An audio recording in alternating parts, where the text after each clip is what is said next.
Hola amigos, en este video vamos a explicar cómo podemos implementar los procedimientos que vimos en el taller de diagrama de interacción cuando consideramos la flexión en dos direcciones en columnas.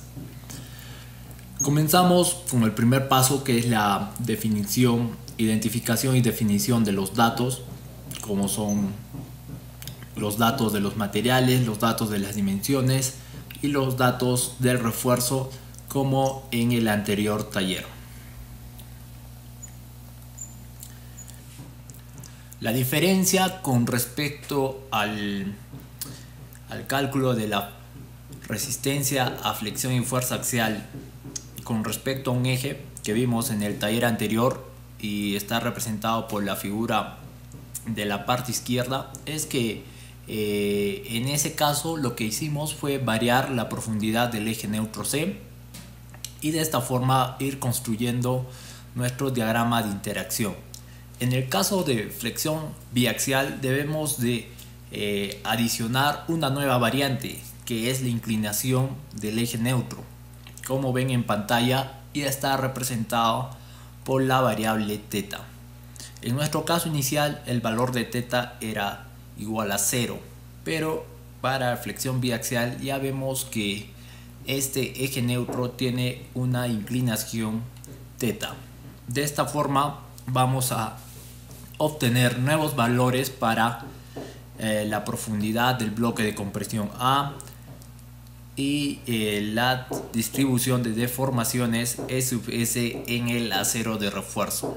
Como ven, las fórmulas que aplicaremos es la misma, ¿no? E sub S va a ser igual a la deformación última del concreto sobre la profundidad del eje neutro C por la distancia del acero de refuerzo a la fibra extrema de compresión menos la profundidad del eje neutro, con la diferencia que ahora nuestro eje neutro tiene una inclinación.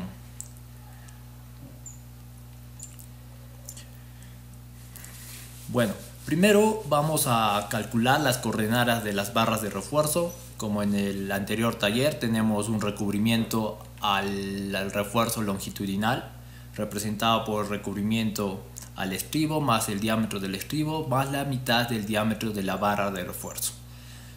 Con estas expresiones calculamos las coordenadas en X y coordenadas en Y para cada una de nuestras varillas de refuerzo.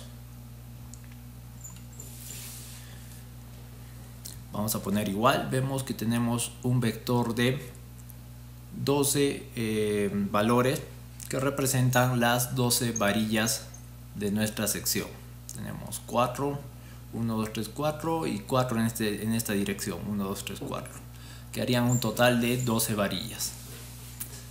Con nuestras coordenadas ahora vamos a establecer la variación de la inclinación del eje neutro, o sea, este ángulo θ.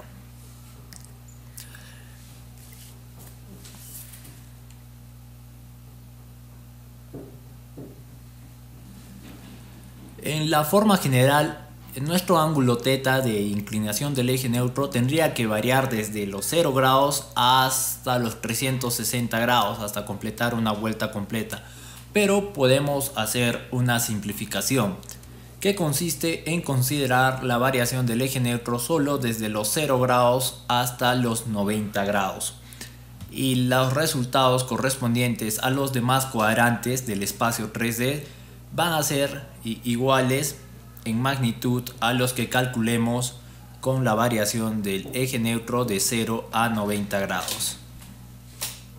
Hemos hecho esta variación del eje neutro θ mediante el siguiente programa, utilizando el operador for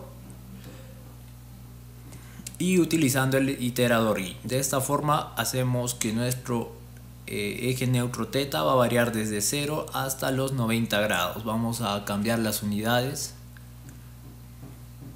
para ver que nuestro ángulo θ varía desde los 0 grados hasta los 90 grados, que corresponden a los valores del primer cuadrante del espacio de 3 dimensiones. Bueno, ya hemos definido la variación de nuestro ángulo θ.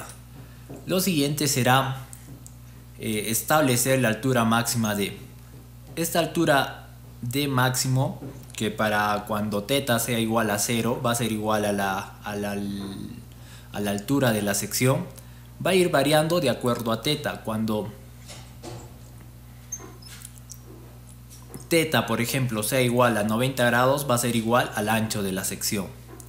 De igual forma que para la variación de θ podemos establecer un programa en función del ángulo θ que nos va a devolver esta altura máxima de, utilizando algunas expresiones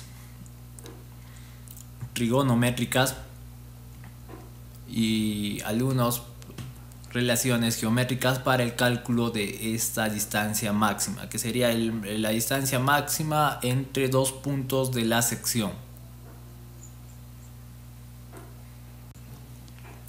La siguiente variable que debemos iterar es la altura del bloque de compresión del concreto, representado por la variable A. A diferencia del primer taller, ya no definimos la profundidad del bloque de compresión como una función del eje neutro, sino directamente como una variable, estableciendo en su programa sus valores, los valores que va a tomar directamente. Hacemos esto para que nuestra hoja sea más rápida al momento de realizar los cálculos, porque establecemos de antemano los tamaños de las matrices con las que va a trabajar.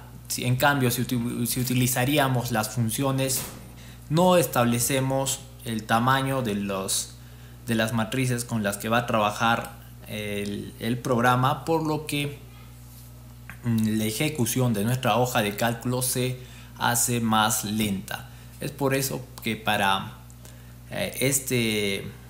flexión biaxial todas las variables y parámetros van a estar establecidas directamente.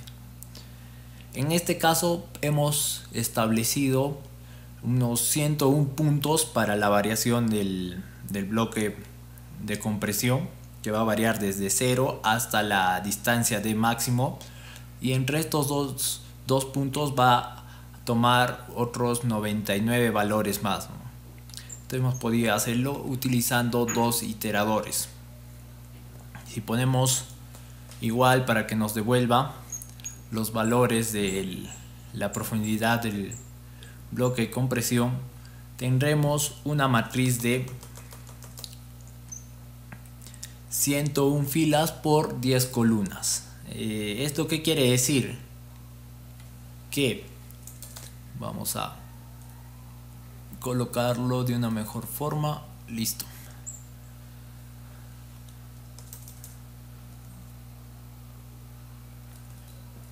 Que las columnas corresponden a cada valor de la inclinación del eje neutro. Por ejemplo, la primera columna va a corresponder a los valores para una inclinación del eje neutro de 0 grados, y la última columna va a corresponder a un valor de inclinación del eje neutro de 90 grados. De esta forma tenemos, si lo viéramos como una tabla, las columnas representan la inclinación del eje neutro y las filas representan el valor que toma A. Por ejemplo, es la profundidad del bloque de compresión. Tenemos 101 valores para este bloque de compresión.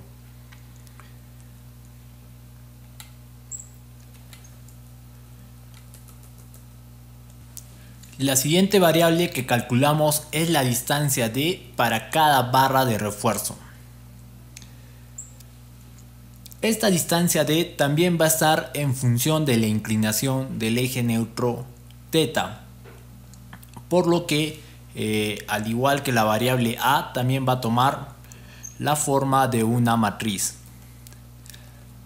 con 10 columnas,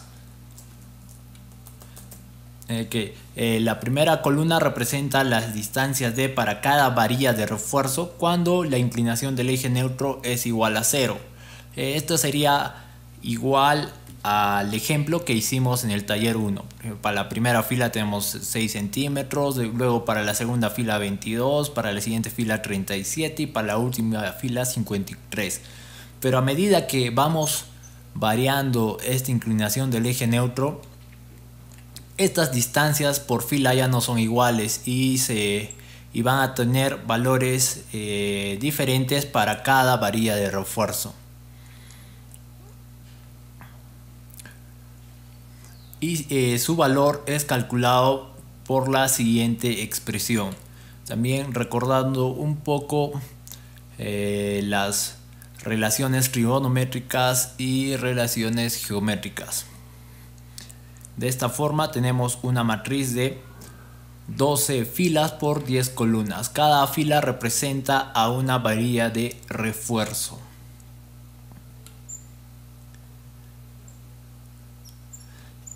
El siguiente parámetro es el área del bloque de compresión, que es el parámetro que más difícil de calcular en todo el procedimiento. Es la parte en la que más se complica nuestra hoja de cálculo, debido a que tendremos 6 condiciones.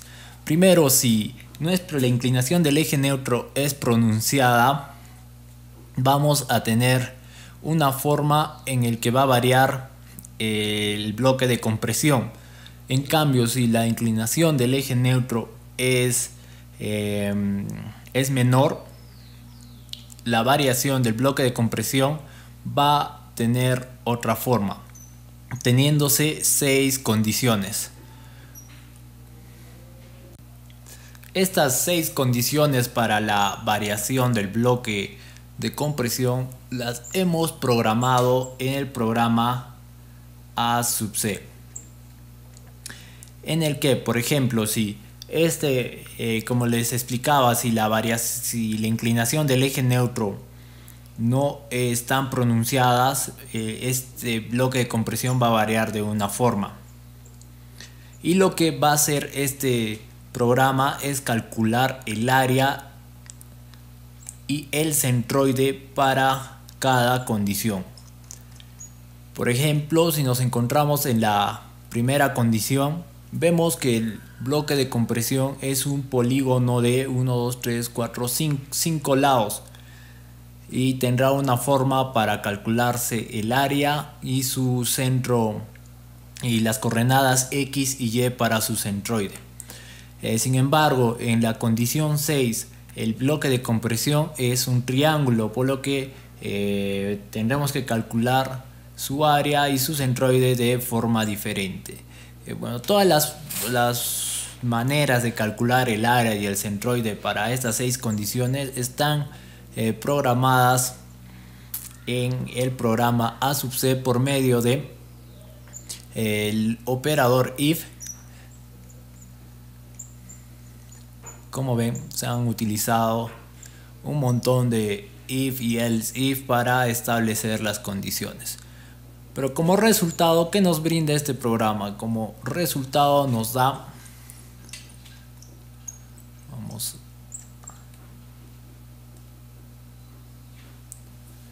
a cambiar la vista de borrador.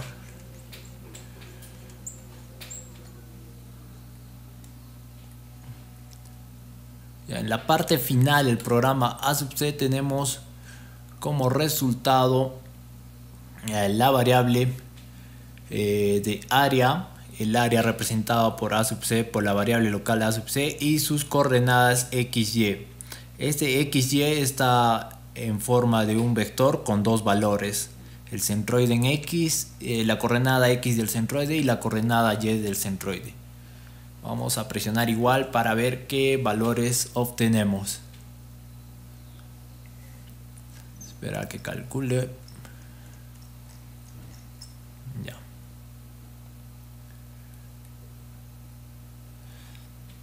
Tenemos una matriz de 101 filas por 10 columnas que va a representar los 10 valores para la inclinación del ángulo θ y los 101 valores de la profundidad del bloque de compresión. Esta primera matriz nos da el área y la segunda matriz nos da el centroide, la ubicación del centroide del área de compresión. Por ejemplo, vamos a pedir que nos devuelva el primer elemento de la matriz A sub C, que será el área.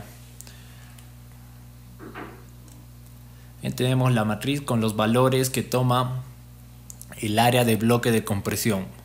Cuando la inclinación del eje neutro es 0 grados, cuando la inclinación del eje neutro es 90 grados, y para cada valor del bloque de profundidad del bloque de compresión A.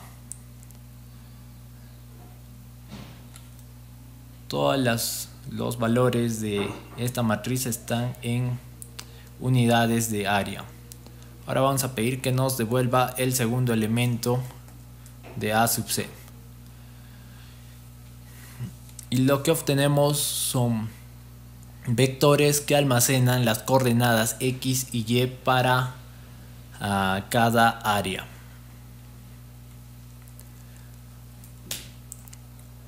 Bueno, una vez obtenido el área del bloque de compresión, procederemos a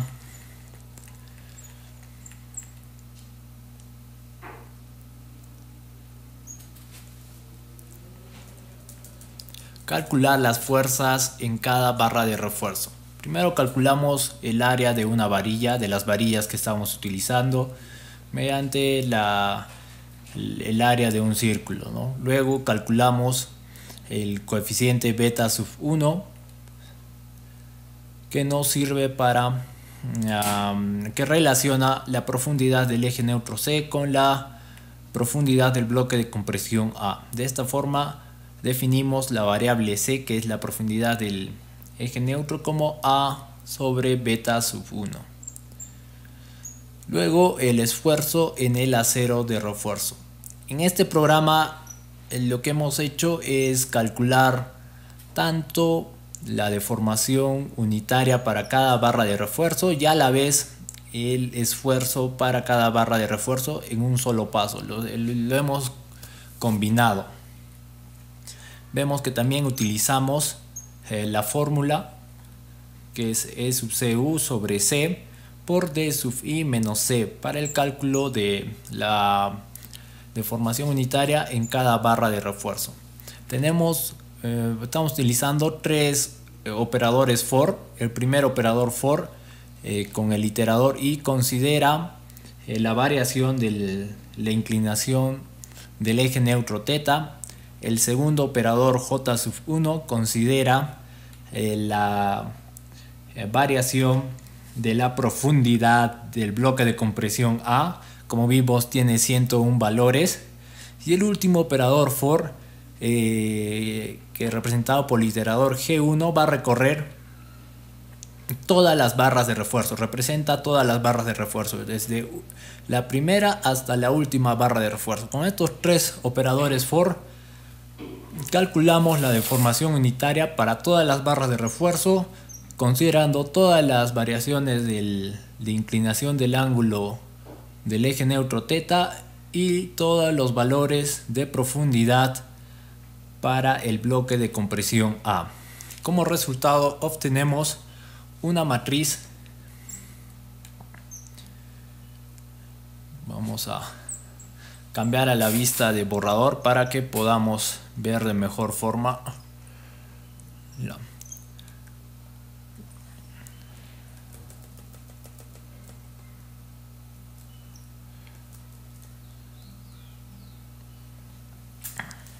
Vamos a cambiar las unidades para que vuelva a calcular. Listo. Obtenemos una matriz de 101 filas por 10 columnas. Como en los anteriores parámetros, las columnas representan la inclinación del eje neutro θ y las filas representan la profundidad del bloque de compresión A. Y los elementos de esta matriz van a ser los esfuerzos en cada barra de refuerzo, que están agrupados en un vector de 12 por 1. Una vez obtenemos los esfuerzos, el siguiente paso es calcular las fuerzas, que no será más que el esfuerzo por el área de las varillas de refuerzo. Vamos acá, cada valor de de esfuerzo por el área de las varillas de refuerzo. En el caso en el que el esfuerzo sea mayor a 0 megapascales o tenga un esfuerzo de tensión, simplemente se calcula multiplicando el esfuerzo por el área de la varilla. Si el esfuerzo es de compresión, se tiene que restar el valor del área de concreto que desplaza la varilla de refuerzo. Esto lo hacemos simplemente restando el valor del esfuerzo del concreto, que es 0.85 por el F' sub C. De esta forma obtenemos las fuerzas en compresión para las varillas. Luego calculamos la fuerza de compresión en el concreto, que simplemente es el esfuerzo equivalente, que es 0.85 F' sub C, por el área en el que se aplica, que es el área del bloque de compresión que calculamos en el paso anterior. Luego obtenemos el área total de las varillas de refuerzo, que es el área de cada varilla por la sumatoria total de varillas, y nos da 60.80.85 centímetros cuadrados. El ACI en la sección 22.4.2.2 establece un límite para la fuerza axial en las secciones, dada por esta expresión, la cual hemos incluido en nuestra hoja y le hemos asignado a la variable P sub n máximo.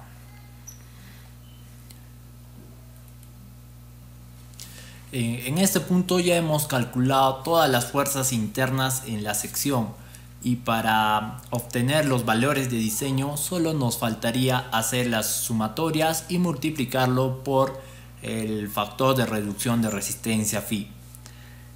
Como vimos anteriormente, este factor de reducción de resistencia está en base a la deformación máxima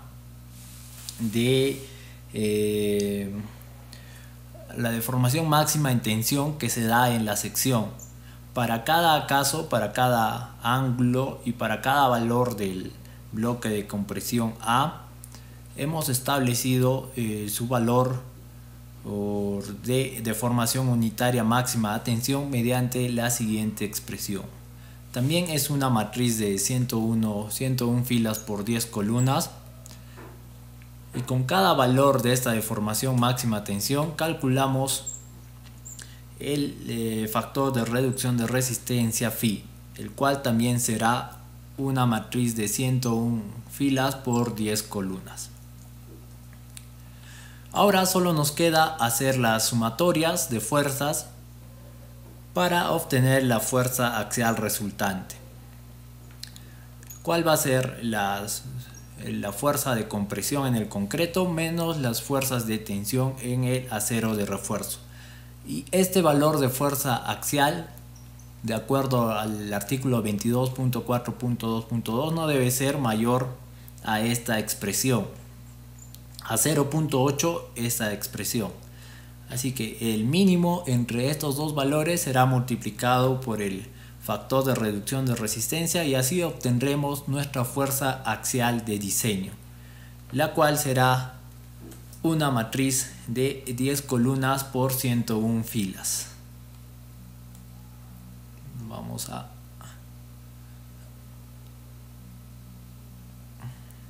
listo. Vamos a cambiar las unidades de la fuerza axial, vamos a ponerle en kilonewtons y vemos las 101 filas por las 10 columnas. Como ven, las fuerzas de tensión son negativas, y más a medida que crece el valor de la profundidad del bloque de compresión, vamos obteniendo menores valores para la fuerza de tensión y aparecen las fuerzas de compresión. Los siguientes valores serán el momento con respecto al eje X y el momento con respecto al eje Y. ¿Cuáles serán la sumatoria de momentos causada por la fuerza de compresión por su distancia al centroide de la sección. Cuando calculamos el momento con respecto al eje X, vamos a utilizar las coordenadas en Y, tanto del centroide del bloque de concreto como de las varillas de refuerzo. De esta forma podemos tomar momentos con respecto al centroide de la sección y obtener el momento con respecto al eje X. De la misma manera obtenemos el momento con respecto al eje Y, con la diferencia en que se utilizan las coordenadas en X para las barras de refuerzo y el área del bloque de compresión como distancias al centroide de la sección. Una vez obtenida nuestra fuerza axial de diseño, nuestro momento con respecto al eje X y nuestro momento con respecto al eje 10, al eje Y, vamos a definir las variables X, Y y Z que representarán los ejes X, Y y Z cuando grafiquemos nuestro diagrama de interacción en el espacio de 3 dimensiones. Como les expliqué en el video, en el capítulo de gráficos 3D, una forma para graficar gráficos de 3 dimensiones es definir una matriz que almacene los valores de X, otra matriz para que almacene los valores de Y y otra matriz que almacene los valores de Z. En este caso, los valores de X serán los momentos con respecto al eje X, los valores de Y serán los momentos con respecto al eje Y los valores de Z serán los valores de fuerza axial. Pero tenemos un inconveniente adicional. En todo el procedimiento solo hemos calculado estos valores para el primer cuadrante, o sea, para la variación de inclinación del eje neutro de 0 hasta 90 grados. Y nos faltaría los valores para los demás cuadrantes. Como nuestra sección es simétrica, podemos decir que las magnitudes de los valores de momento y fuerza axial van a ser iguales, con la diferencia del cambio de signo para algunos cuadrantes. De esta forma, utilizando el operador STAG, unimos 4 matrices para el momento en el eje X, 4 matrices para el momento en el eje Y y 4 matrices para la fuerza axial, que nos dará como resultado la respuesta completa de nuestra sección. Vamos a ir a la vista de página para ver el último paso. Como último paso tenemos una matriz U, que es la combinación de las fuerzas axial, momento en X y momento en Y últimos que obtenemos del análisis, que se va a graficar conjuntamente con nuestra matriz de resistencia, que agrupa los valores de X, Y y Z que definimos anteriormente. Una particularidad es que todos estos valores tienen que estar sin unidades porque la herramienta de gráficos 3D de MATCAD no soporta las unidades en los gráficos 3D. Vamos a nuestro gráfico 3D y en la definición del eje Z ponemos la matriz R y la matriz U. De esta forma se nos grafica nuestro diagrama de interacción de 3 dimensiones y nuestras solicitaciones en la sección.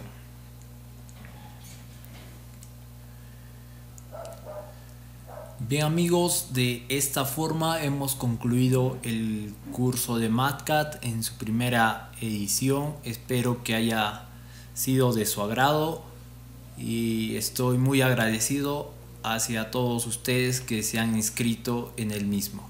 Hasta una próxima oportunidad. Muchas gracias.